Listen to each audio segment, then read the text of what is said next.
Y proseguimos con el desarrollo de nuestro equipo y vamos a ver algo que tenemos que corregir en este equipo. Observad esta señal. Abajo está la señal según sale del excitador y arriba pues la señal de salida del tanque en la etapa de potencia. Si os fijáis, veis que esta señal no es simétrica, está recortada o aplastada. El término correcto es aplanamiento del semiciclo positivo.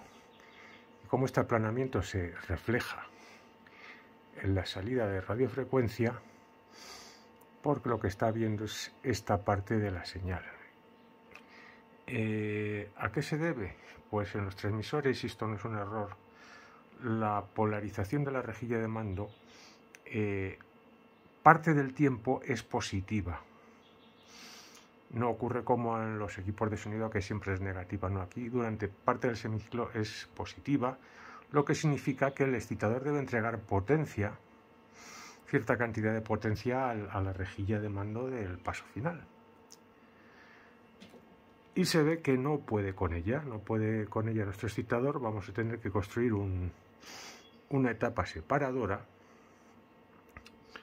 También hemos hecho algunas mejoras estos días.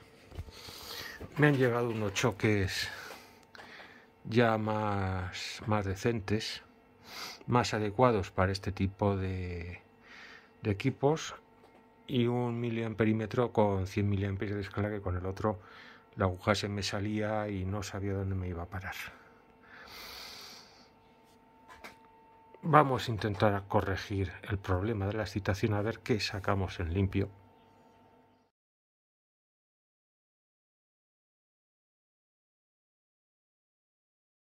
Aquí probé a montar una etapa separadora entre el excitador y la etapa de potencia, pero con resultados nulos. Así que vamos a descartar la idea del separador y convertiremos esta parte en un amplificador o preamplificador de sonido para atacar la válvula moduladora y ver si ya conseguimos resultados mejores.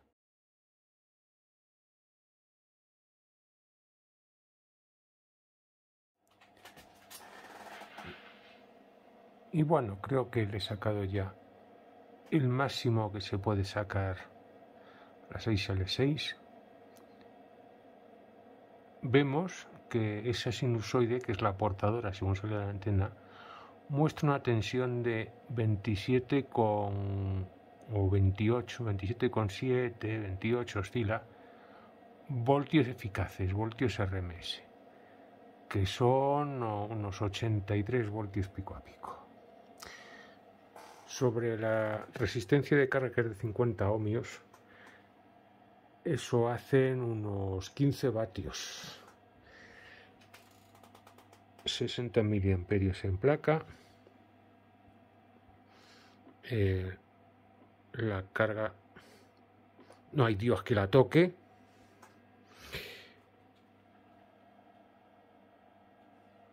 Hemos instalado un preamplificador de sonido para la moduladora, que mete más distorsión que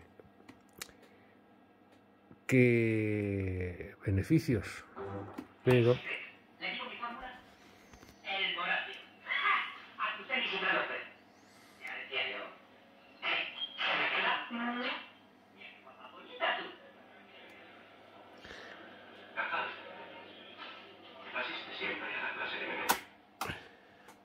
eso que se oye es la radio del fondo. Y creo que esto pues no da más de sí.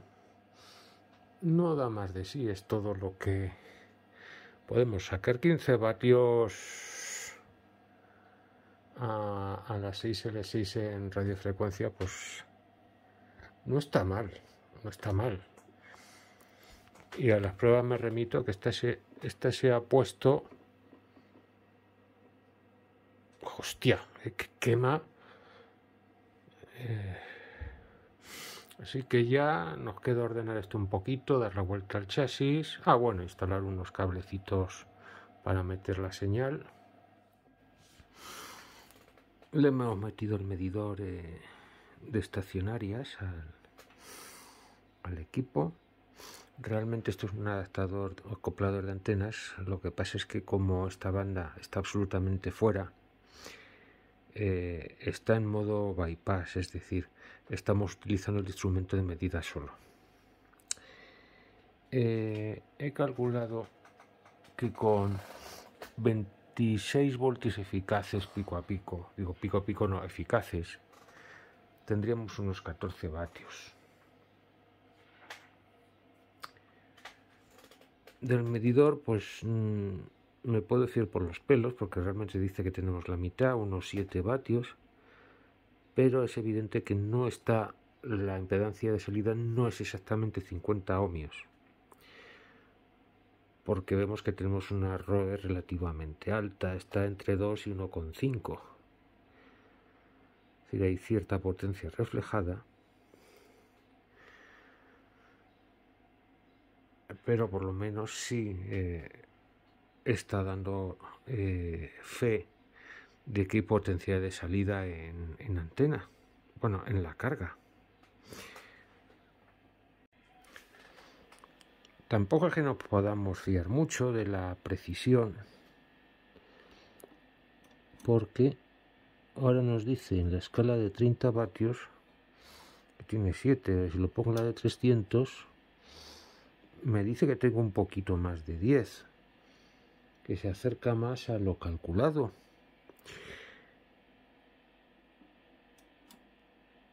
Pero bueno, lo que sí sabemos es que la impedancia de la antena hay que ajustarla un poquito mejor.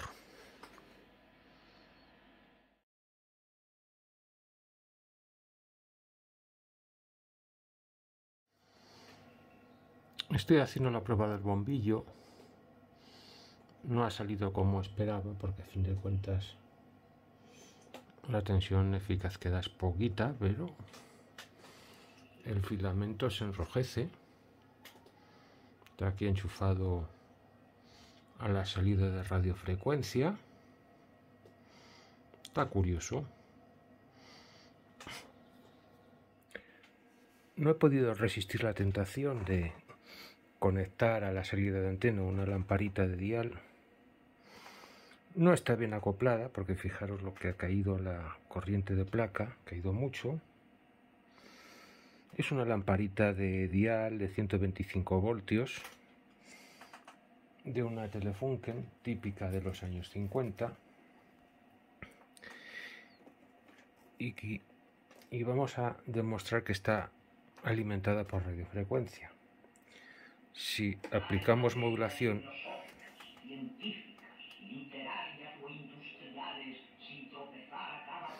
se puede observar ligeramente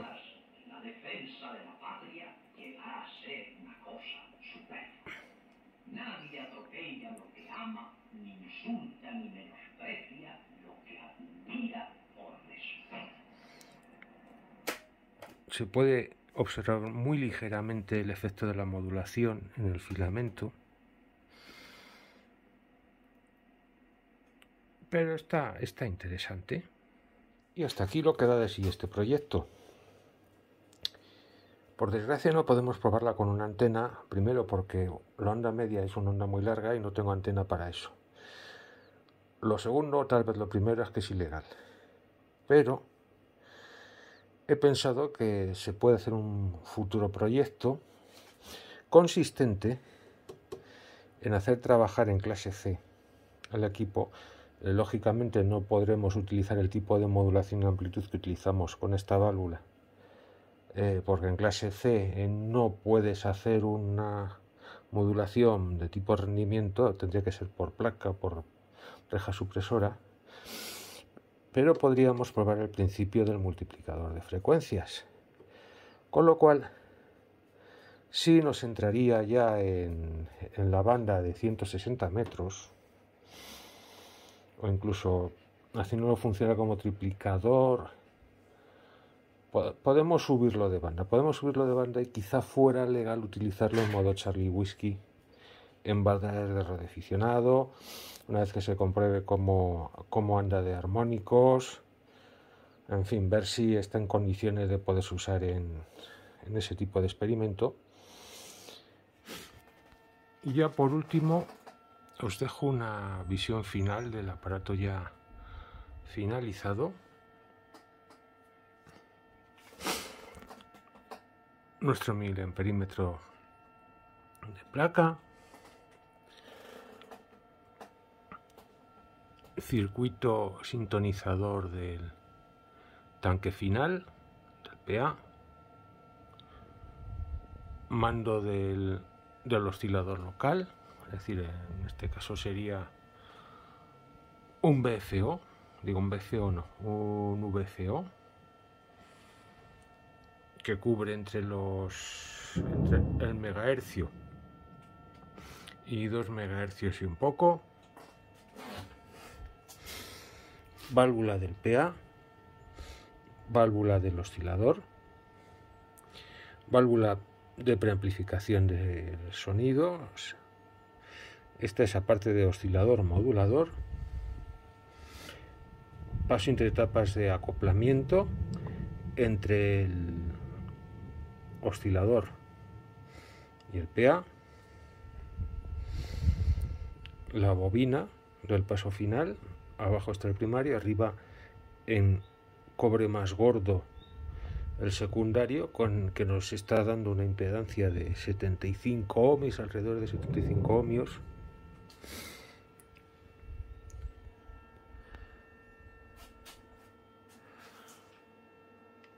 La señal módula de la antena. Nuestra señal moduladora es así de fea, pero es que estos osciladores tampoco generan unas ondas muy bonitas, pero como podéis ver más o menos muy lineal no es, y de hecho ahora veréis aquí que esto en vez de ser recto parece un embudo, pero la voz es legible. No puedo llegar más lejos porque en esta banda no puedo enchufarlo a una antena, porque menudo marrón. Así que le daremos a pensar a ver qué podemos hacer con este tipo de circuitos, ver cómo podemos utilizarlos de forma legal, que es cambiando la banda, lógicamente, y ver dentro de las bandas de radioaficionado a ver dónde podríamos utilizarlo. Habría que analizar el plan de bandas y ver dónde podemos utilizar esto sin perjudicar. Pero había algo que se me había pasado por alto. Recordemos que este transmisor llegaba hasta 2 MHz y poco. Es decir, que está cubriendo la banda de 160 metros. La banda de 160 metros hay segmentos donde las personas autorizadas con licencia podemos transmitir. Entonces, sí sería legal utilizar la banda de 160 metros con ciertas precauciones. No vamos a llegar a tanto, pero sí lo que vamos a hacer es simular un acoplamiento de antena, con lo cual utilizaremos muy poca potencia sobre una antena real en la banda de 160 metros, previamente comprobando que en la frecuencia en que vamos a acoplar la antena no hay actividad de tráfico con el 7300, porque quiero probar algo que conozco desde hace muchos años y quería verlo con mis propios ojos. Este es el esquema de un transceptor primitivo de los años 30 para construir en casa. Y observad que en serie con la antena hay una lamparita. Puede ser chocante, incluso contraintuitivo, que podamos encender una lamparita conectada a un cable que no deja de ser más que un trozo de hilo que no está conectado a nada. Realmente sí, porque aunque pudiese pensar que un hilo tiene una resistencia infinita, es una resistencia infinita, pero en corriente continua. En corriente alterna, como es la radiofrecuencia, sucede una serie de fenómenos que hay que tener en cuenta. Para ello vamos a explicar cómo se comporta una antena en radiofrecuencia. Hemos elegido el caso más simple, que es un trozo de hilo con su aislador. Aquí lo hemos atado a un árbol.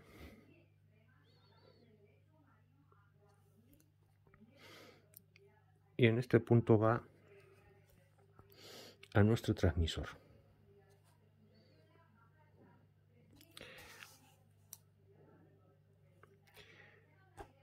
Como es una banda muy larga, esta antena, con los 20 metros que tiene de largo, es una antena corta. Va a estar absolutamente desacoplada. Y al ser corta, presenta pues una reactancia capacitiva que tenemos que compensar. Hemos medido con el nano VNA en la banda de 160 metros cuál esta reactancia, y nos daba alrededor de 200 y pico, si serán 210 picofaradios. Y tenemos que compensarla, porque vamos a hacer esta antena, la vamos a hacer resonante. Para ello vamos a poner una resistencia de carga en serie, que vamos a poner nuestra bombillita, de forma que esta reactancia, que bueno, he puesto aquí ya el valor en picofaradios, con una inductancia que anule esta capacitancia y tener una antena resonante. La impedancia de una antena es una variable compleja que se compone de la parte real, que es la resistencia óhmica, más una parte imaginaria. Queremos anular esta parte imaginaria y para ello calcularemos una bobina que anule esta capacitancia. Si vemos en un diagrama de fasores, esto sería la resistencia óhmica, o sea, la parte real, y podríamos representar una reactancia inductiva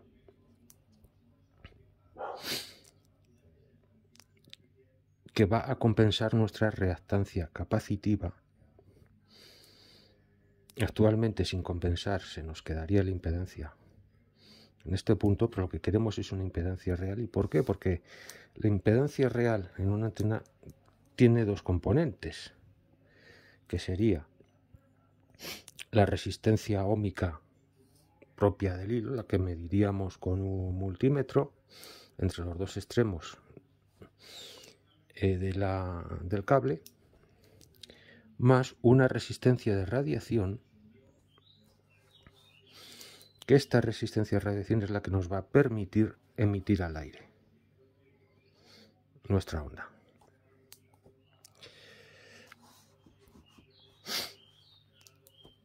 Esta resistencia de radiación, como hemos dicho, es la que nos interesa que sea pequeña, lógicamente, pero tenemos que igualarla a la impedancia de salida del transmisor, y la resistencia óhmica pues la vamos a ignorar, porque esto que tendrá 2-3 ohmios, poco. Esta será mucho más, y de hecho en las medidas me salía cerca de 900 ohmios. No vamos a radiar mucho, y además con una relación de estacionarias espantosa. Pero no estamos buscando un acoplamiento óptico óptimo. Estamos utilizando en este experimento muy poca potencia para que las estacionarias no afecten demasiado a la válvula de salida. Y además tampoco nos interesa que sea muy eficiente y que nos oigan, que detecten nuestra portadora. Es decir, no creo que llegue más allá de 3 o 4 manzanas de donde vivo.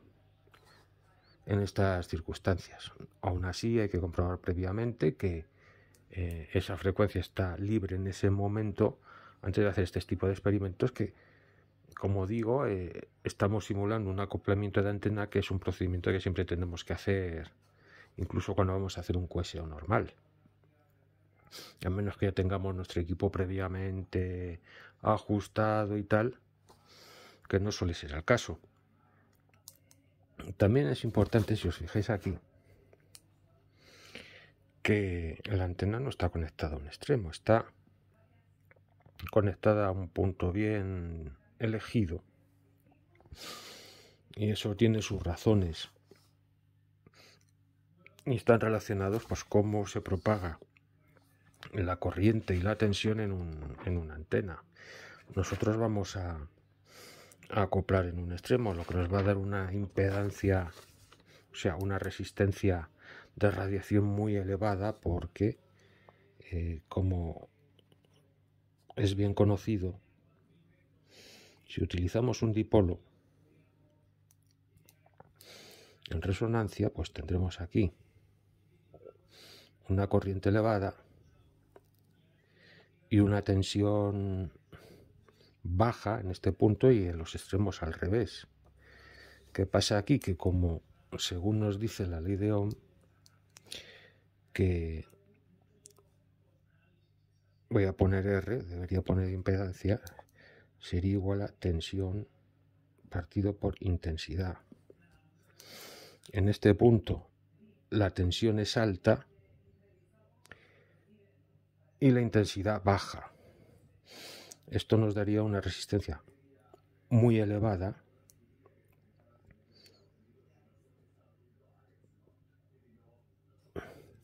y aquí en el centro pues nos daría todo lo contrario, tendríamos una intensidad alta y una tensión baja. Dividimos el cociente entre un valor bajo dividido por un valor alto, pues nos da un valor pequeño. Es decir, aquí la impedancia a lo largo del hilo es distinta según donde te conectes. Aquí nos conectamos a un extremo, es decir, en el peor de los casos, donde tendremos una impedancia elevada. Por eso aquí en el esquema han elegido este punto, que es el que el diseñador estimó ideal para este antiguo emisor. Y vamos a ver los resultados. ¿Creéis que se encenderá la lamparita? Pues ahora lo veremos. Y os muestro un último experimento. Si observáis, la lamparita está encendida, no es que brille mucho, pero prestad atención a este cable azul. Este cable azul es una antena de hilo largo. Va al jardín, está atada ahí a un árbol. Es la antena que utilizo para escuchar la onda corta.